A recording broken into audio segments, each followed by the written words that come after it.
In a city built on broken promises and blood money, scars aren't just worn on the skin, they're stitched into the soul. Detective Jack Mercer knew that better than anyone. The limp in his left leg was a souvenir from a bullet that should have killed him 2 winters ago. The jagged line across his jaw, a gift from a man he once called brother.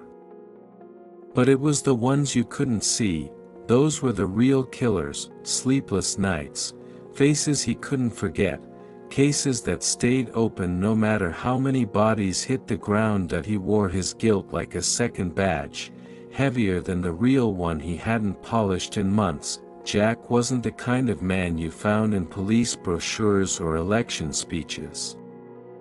He was a last resort. A blunt instrument in a world that had forgotten precision. Tonight, he wasn't fighting for justice, that he was fighting because he didn't know how to stop. Microphone, voiceover script, the failed drug deal.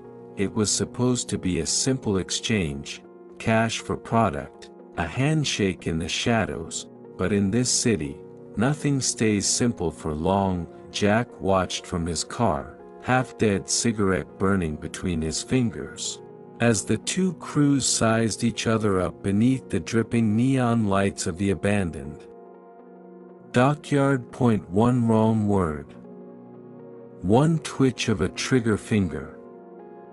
That's all it takes, and then, chaos erupted like a bomb. Muzzles flashed. Bodies hit the wet concrete, screams tore through the rain as Jack burst from the car, gun drawn, every step sending fire up his wounded leg. Bullets ripped past him, slamming into rusted shipping containers. The dealers scattered like roaches, some bleeding, some screaming, none innocent. Jack tackled one to the ground, fist smashing bone from muscle. Another came at him with a switchblade. Bad move. In 2 broken heartbeats, the blade clattered uselessly across the pavement, and the attacker lay still. But it wasn't enough. Out of the smoke and gunfire, Jack saw him, the kid they were all after, barely 20, terrified, running headfirst into darkness, the son of a man who would burn the whole city down to get him back. Jack sat in the dark, a busted ice pack pressed against his ribs. He didn't hear the visitor enter, just the click of expensive shoes on broken tile. Detective Mercer, the voice said. Smooth. Cold. Like money and murder wrapped in a silk tie. Jack didn't move. You don't look surprised, the man said. Jack pulled the cigarette from his mouth and flicked ash onto the floor. I stopped being surprised when the good guys started hiring the bad guys. A shadow shifted. Jack saw the glint of a signet ring, heavy gold, engraved with a crest no working man ever touched. Senator William Harrow. One of the city's untouchables. The man who shook hands with kings, and washed them clean in blood. Harrow didn't sit. He didn't offer a handshake. My son, he said simply. Jack leaned back, wincing. Saw him at the docks. Right before all hell broke loose. Harrow's face didn't change. Find him. Bring him back. Jack laughed, a sound without humor. You're asking me to wade into the filth you built, and pull out the only clean thing left. Harrow dropped something onto the cracked table. A photo. The kid's face stared up at Jack, scared, angry, already half lost. Beside it, a black envelope, thick with cash. Find him before the others do, Harrow said, and if I don't. Harrow's eyes narrowed. Then you'll be explaining to his mother why there's nothing left to bury. Without waiting for an answer, the senator turned and disappeared into the night. Jack stared at the photo, the money, the darkness pressing in from every side. This wasn't just a rescue, this was a death sentence, wrapped in a paycheck. The city's underbelly was alive after midnight. Jack knew every crack in the sidewalks, every rusted chain on every locked gate. The politicians made speeches about cleaning up the streets. But Jack knew the truth. They didn't want to clean it. They wanted to control it. That he made his way to the pit, an underground bar where deals were struck in blood, and loyalties changed hands for pocket change. No badge here. No backup, just him, and a name he needed to find, Victor Said, a mid-level dealer who might know where the politician's son had run. Inside, the air was thick with smoke and sweat. The music was nothing but a dull, angry heartbeat. Eyes followed Jack as he limped to the bar. That he wasn't welcome, that he didn't care. Looking for Victor, Jack growled to the bartender, sliding a folded 100 across the counter. The bartender wiped a glass that was already clean. "Victor don't like visitors," he said, voice low. "That's funny," Jack replied, flashing a crooked smile. "I don't like making trips for nothing." The bartender's eyes flicked toward a back door. Jack moved. Every step was a warning shot. The backroom stank of old beer, sweat, and blood. Victor Said sat at a card table, counting cash, flanked by two muscle-bound enforcers. Jack didn't wait for introductions. In one savage move, he smashed the nearest goon's face into the table. The second drew a pistol. Jack kicked the table into his knees, sending him sprawling. Victor stood, hands up, a thin smile stretched across his sweaty face. "Detective Mercer, they said you were dead." Jack pressed the barrel of his gun to Victor's temple. "You know better than to believe everything you hear." Victor chuckled nervously. All right, what do you want?" Jack's voice was colder than the steel he carried. "The senator's kid. Where is he?" Victor's smile faded. "You're chasing a ghost, Mercer. Kid's deeper than you think." Jack tightened his grip. "Start talking before you join him."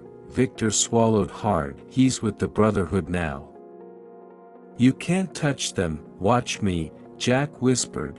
Without another word, Jack pistol-whipped Victor into unconsciousness, turned on his heel, and disappeared into the wet black night. The Brotherhood, the name alone curdled the blood of street rats and kingpins alike. Jack was officially in over his head. Good thing he never learned how to swim. Jack knew the Brotherhood wouldn't sit quietly. He just didn't expect them to hit so fast. The first bullet missed by inches, shattering the windshield of a rusted-out car as Jack ducked low, rolling into cover behind a dumpster. More shots ripped through the alley, the gunfire flashing like angry lightning in the dark. Jack drew his pistol, cold and sure in his hand, and waited. A shadow moved. Too eager, too loud. Jack squeezed the trigger once. The shadow dropped without a sound. Two more came. From the other side, better trained, moving in silence. Jack moved faster. He fired twice, felt the bite of a blade slicing across his ribs as one got too close. Blood slicked his side, hot and sticky, but Jack gritted his teeth and drove his elbow into the attacker's face, feeling the crunch of bone. It wasn't a fair fight. It wasn't supposed to be. Jack fought like a drowning man, savage, desperate. No rules. By the time the last of them hit the ground, the alley stank of blood and gunpowder. Jack stumbled back against the brick wall, breathing hard, vision blurring around the edges. He needed answers. One of the Brotherhood was still alive, barely. Jack crouched over him, grabbing a handful of blood-soaked jacket. "Where's the kid?" he growled, shaking him hard enough to rattle bones. The thug coughed, blood bubbling from his lips. "Safe." He wheezed. "Where?" A twisted smile broke across the man's broken face. Underground, where the rats live, his eyes glazed over. Jack dropped him, cursing under his breath. The Brotherhood was moving the kid through the old subway tunnels, forgotten places where even rats feared to tread. No cameras, no witnesses, just Jack, and the wolves waiting for him in the dark. The city's underground was a graveyard, forgotten tracks, abandoned platforms, miles of rot and rust hidden beneath the streets. Jack dropped into the tunnels without backup, without a plan, just a pistol, a flashlight, and a wounded body running on borrowed adrenaline. His boots splashed through puddles of stagnant water, the beam of his light slicing the darkness like a knife. Every step sounded louder here, bouncing off crumbling concrete and rusted rails. The Brotherhood knew these tunnels. Jack didn't. Advantage them that he moved carefully, senses stretched tight, listening for anything. A whisper, a scuff, a breath. Somewhere ahead, something metal clattered to the ground. Jack dropped low, gun up, heart hammering in his ears. A shadow flickered just beyond the edge of his light that he followed, deeper into the maze. Around a blind corner, he found them. 4 men, black masks, black rifles, escorting a figure with a black bag over his head. The senator's son. Jack had one shot. 1 moment before they disappeared into the dark that he didn't hesitate. That he aimed low and fired, the first shot taking out the lead guard's knee with a wet crunch. Chaos exploded, bullets screamed past him, carving chunks out of ancient walls. Jack rolled behind a rusted maintenance cart, returning fire, every shot precise, lethal. 2 of the Brotherhood dropped, the third charged him, a machete flashing in the gloom. Jack met him head-on, slamming the man into the wall, wrestling for the blade. Blood, his and theirs, slicked the ground beneath them. In the end, only Jack stood, gasping, bleeding, alive. He stumbled to the captive, ripping the bag off his head. The kid's face stared back at him, bruised, terrified, but alive. "You're safe," Jack rasped. For a second, the kid looked like he might cry. Then Jack heard it, the low rumble of more boots in the darkness. Reinforcements. Jack cursed under his breath that he wasn't done bleeding yet.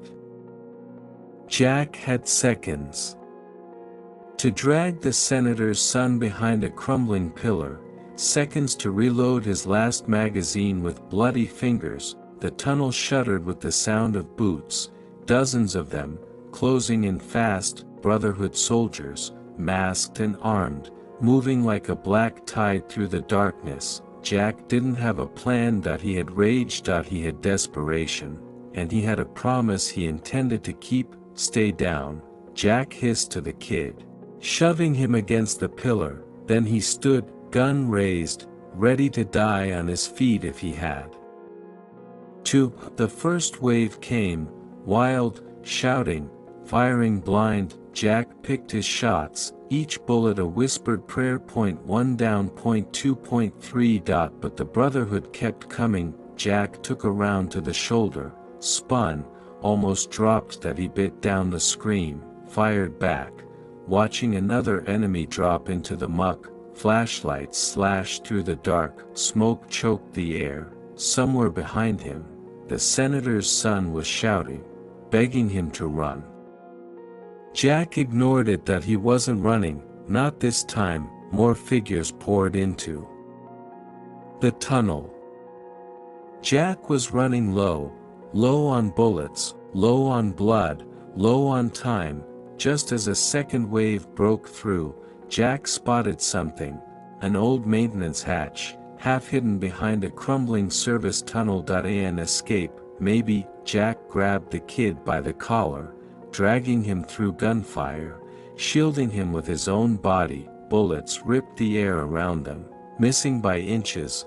Jack slammed his shoulder against the hatch, Rusted Metal screamed that IT gave way, that he shoved the kid through first, then hurled himself inside, slamming the hatch shut just as the Brotherhood closed and darkness swallowed them, but they were alive, for now. Jack burst from the tunnels into a frozen, rain-slick alley. The senator's son stumbled behind him, coughing, clutching a broken wrist. Night swallowed them, but it wasn't safe, not anymore. Jack's eyes scanned the rooftops, the shadows, the reflections in puddles, that he knew the Brotherhood wasn't the only enemy now. Cops, politicians, hitmen in clean suits with dirtier hands, the whole city was hunting them. Jack flagged down a battered cab. The driver's eyes widened at the sight of the blood. The guns, hospital, the man croaked. Jack shook his head. No hospitals, no safe houses, either. Not when every badge in the city had been bought and paid for. He needed time, that he needed space to think. The cab weaved through rain-slick streets, the skyline a jagged silhouette against the night. Jack leaned close to the kid. "Tell me everything," he said, voice low and deadly. The kid trembled. "They're laundering money, through city contracts. Drugs, weapons." Dad knew. He tried to pull out, tried to go clean. But they wouldn't let him. Jack cursed under his breath. "Who's running it?" The kid's face twisted with fear. "The Brotherhood. The police chief. Judges.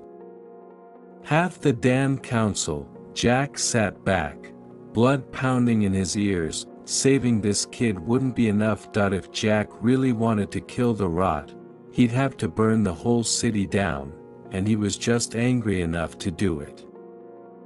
Jack knew he couldn't fight the city alone. So he didn't. That he found others to do the bleeding for him. That he started at Gallows Bar, a neutral ground where gang leaders, dirty cops, and black market fixers met under a shaky truce. Jack kicked the door open, dragging the senator's son behind him.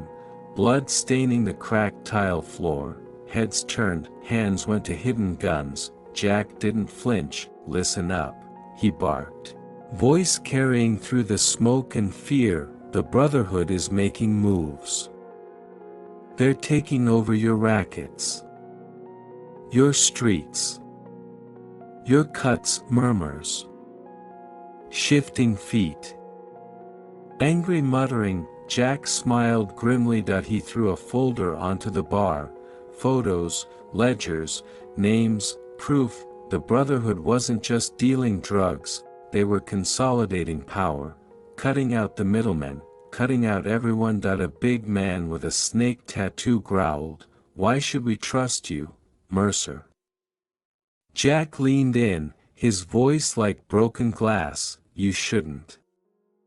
He straightened up, holstering his gun. "But you don't need to trust me to want revenge." That was all it took. In a city built on blood and betrayal, fear was currency. Jack had just made the Brotherhood look weak. Within hours, the streets lit up, factions turned on each other, Brotherhood safehouses burned, informants disappeared, the city howled like a wounded animal, and Jack smiled for the first time in days. The Brotherhood wanted war, they just got one.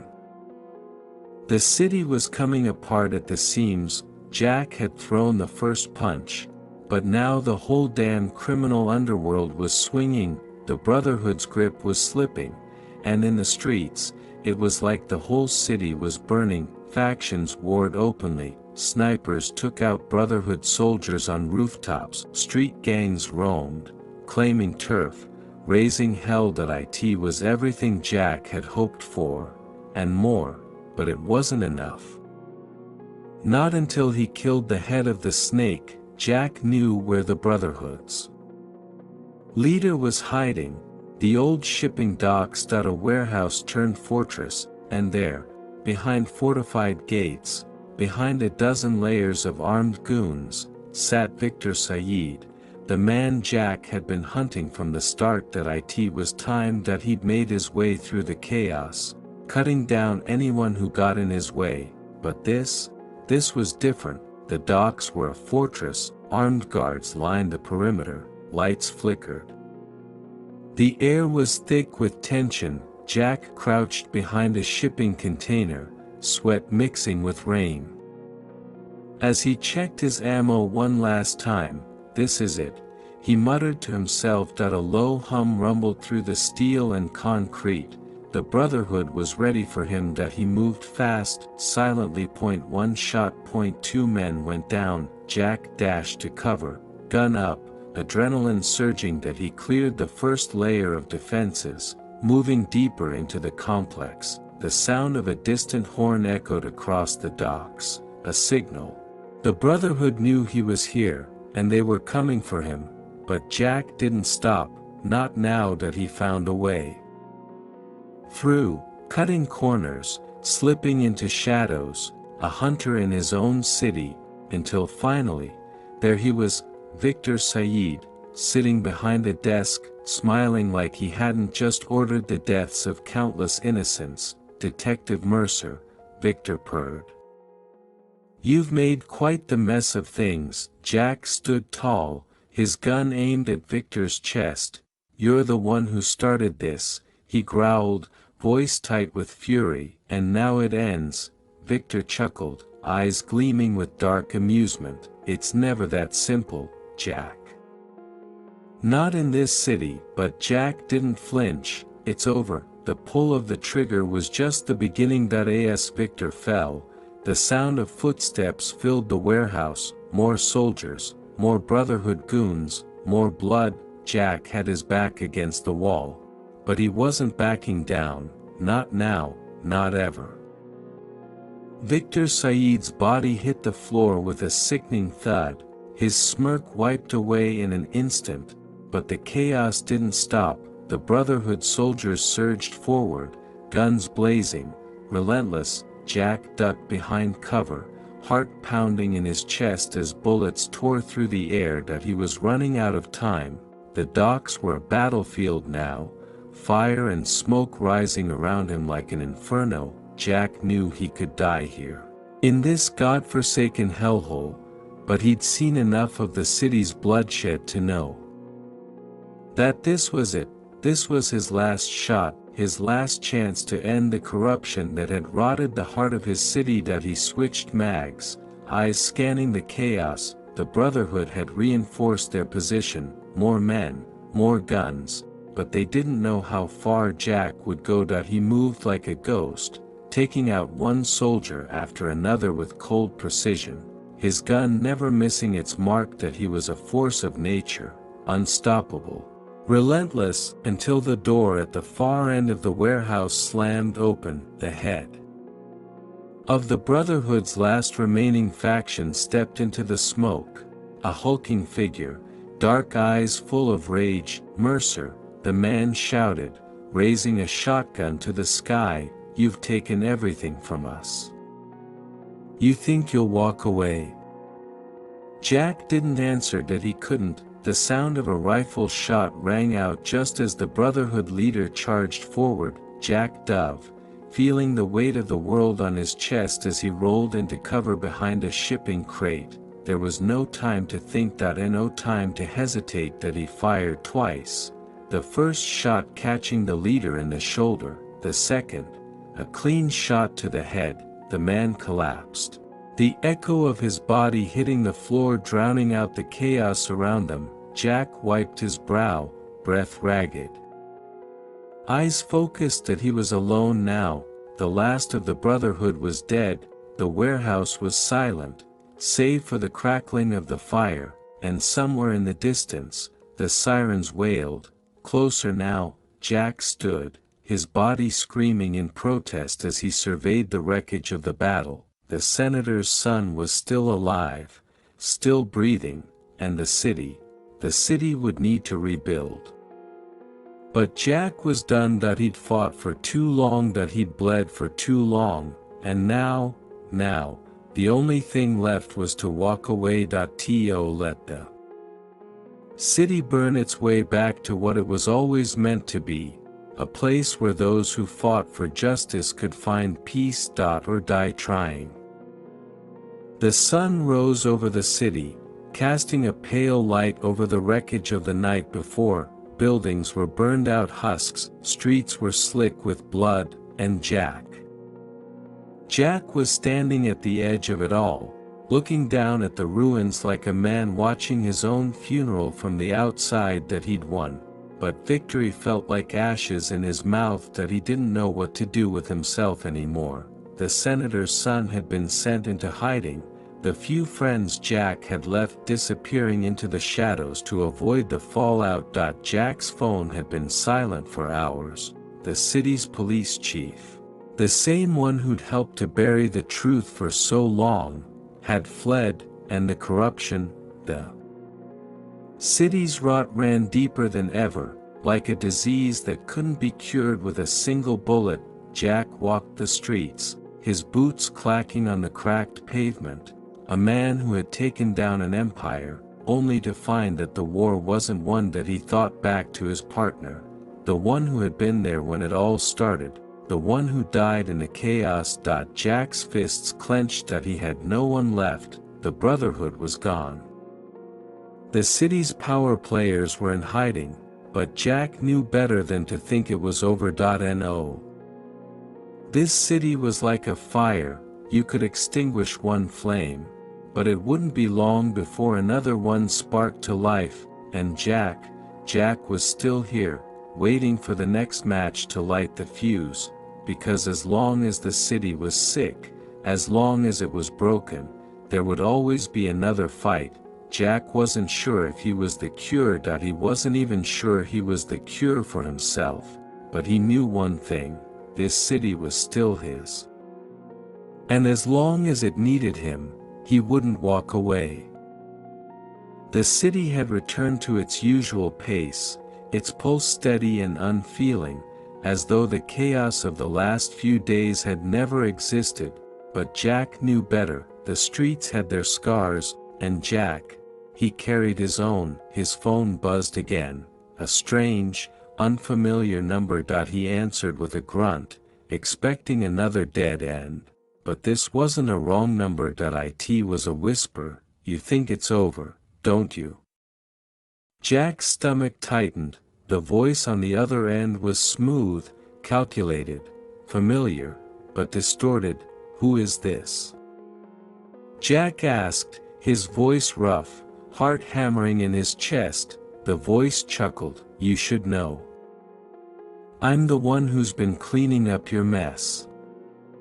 The one who's been covering the tracks." The line went dead. Jack stood frozen, the weight of the words hanging in the air. Covering the tracks. He'd taken down Victor. He'd burned the Brotherhood. He'd killed the head of the snake. So why did it feel like there was more to this story? And why did it feel like someone else was pulling the strings, someone hiding in the shadows, playing a game he didn't understand? Jack knew what it meant, that he wasn't done.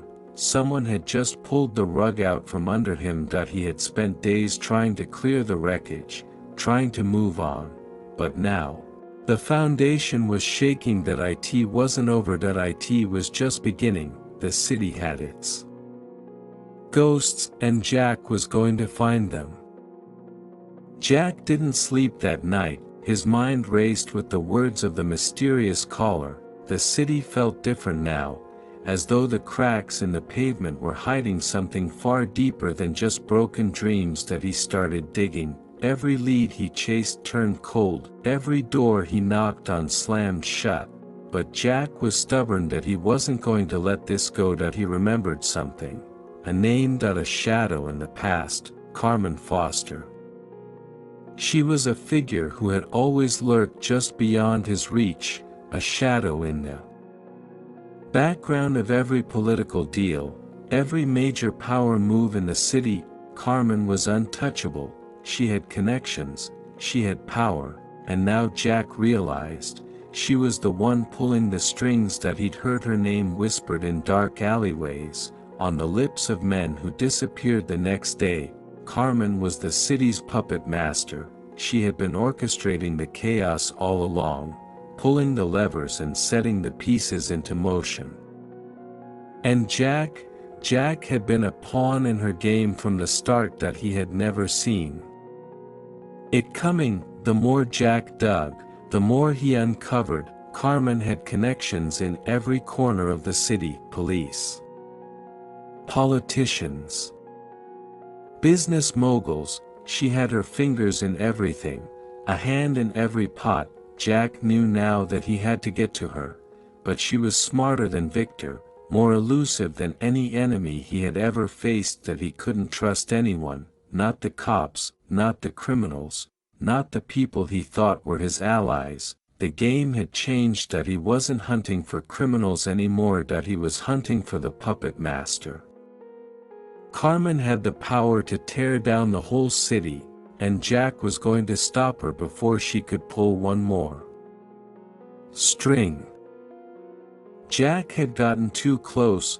Too many people knew his name now. Carmen wasn't just some behind-the-scenes player anymore. She was everywhere. The shadows were closing in. His every move felt like it was being tracked. Every call, every step, every breath. Jack wasn't blind, that he knew someone was watching, and that meant only one thing: the hunt had begun. That he'd been staking out Carmen's office for days, watching for any sign, any slip-up. But she was too careful, too meticulous, that he had no choice but to follow. The last thread he could find: her connections to a tech mogul, someone who had the tools to stay out of the reach of anyone, even Jack.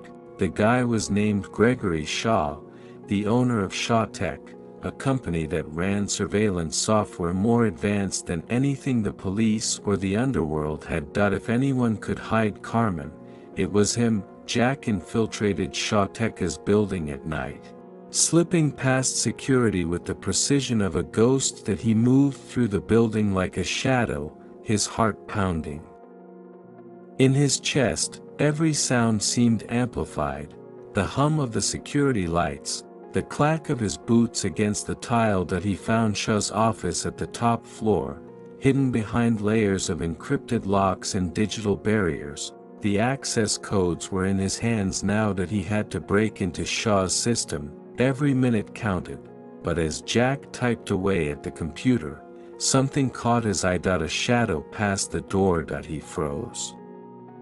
Someone was coming. With no time to hide, Jack grabbed the nearest object, a chair, and moved it in front of the door to block the entrance. That he wasn't sure how much time he had, but he couldn't risk getting caught now. His fingers flew over the keyboard. That he was in. Jack pulled up files after files: surveillance footage, encrypted messages, plans for multiple secret meetings, and finally, Carmen's final destination. That it wasn't just about taking down one woman. Carmen had been moving millions in illegal funds, laundering money through legitimate businesses, all the while hiding behind a front of charity work and politics.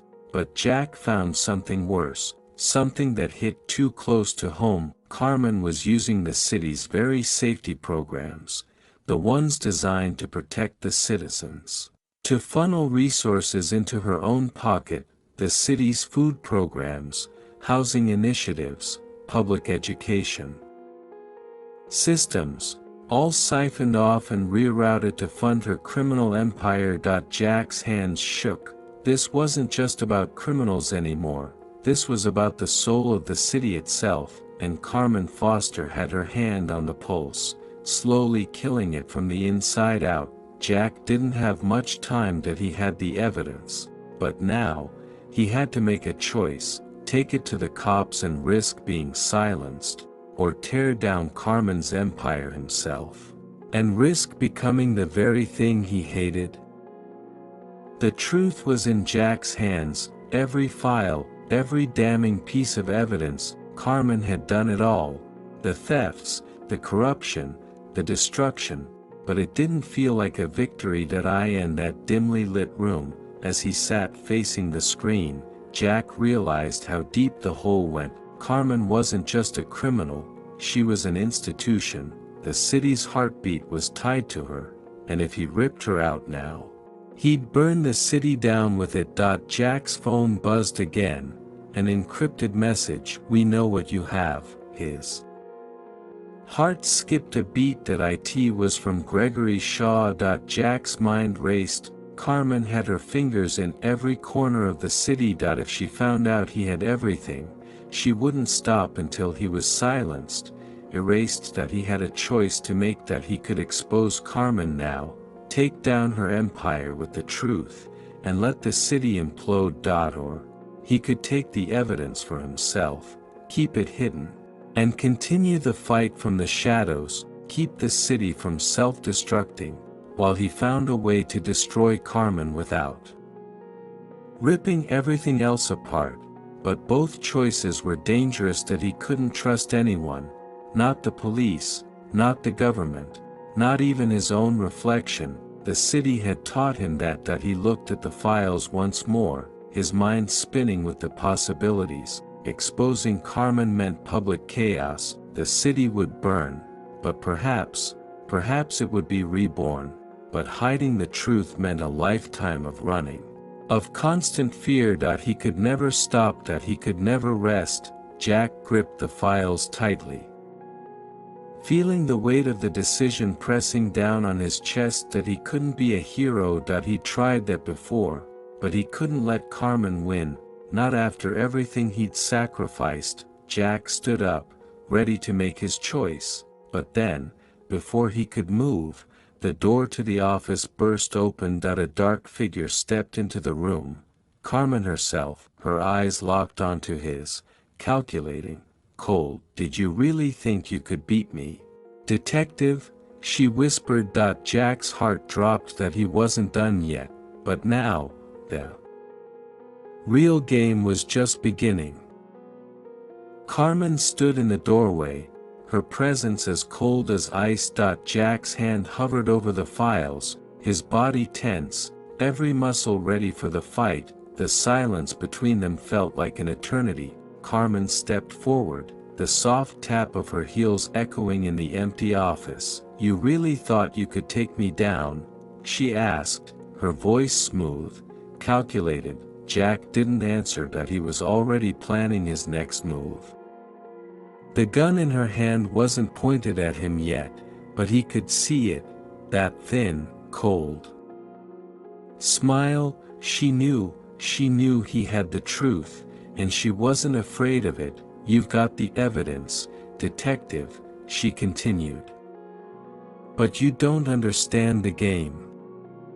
It's never about what you have, it's about what you can make people believe." Her voice was like silk, but Jack felt the weight of her words. The truth didn't matter to Carmen, she was playing a different game. Jack's mind raced. "She's going to kill me." His hand shot toward his side, grabbing the gun he kept hidden under his jacket. But Carmen was faster, she moved in a blur. The gun raised. Jack dove to the side, narrowly avoiding the shot that tore through the air. The office exploded into chaos. The walls rang with the sound of gunfire as Jack rolled behind a desk, the ground shaking beneath him. Carmen was relentless, but Jack wasn't backing down. He had something she didn't. He had the truth. His breath was ragged, his eyes darting between Carmen and the door. He had one shot at this point, one shot to take her down. "You're out of time, detective," Carmen taunted, circling him. Jack's fingers tightened around the files in his hand. He had to do it. He couldn't let her win. He couldn't let her walk away from this. Jack pushed himself up from behind the desk and lunged forward, catching Carmen off guard. The gunshot missed, but Jack wasn't going for the gun. He was going for the truth. He shoved the files into her face. "This is your endgame, Carmen," he growled. "It's all right here. Your empire. Your lies. Your destruction." For a moment, Carmen faltered. Jack had her, The truth was too powerful to ignore, but then, Carmen's eyes hardened, she dropped the gun and smiled, her hands rising in mock surrender. "You think this is over?" she asked, her voice chillingly calm. "You're nothing more than a fool, Jack." The door slammed open. Jack turned, just in time to see a dozen armed men flood into the room that he was surrounded. "Carmen had planned this all along." "You're too late, detective," she said with that same cold smile. The room was closing in. Jack knew that it was over, but not for long. Jack had always been underestimated, that he wasn't going down without a fight.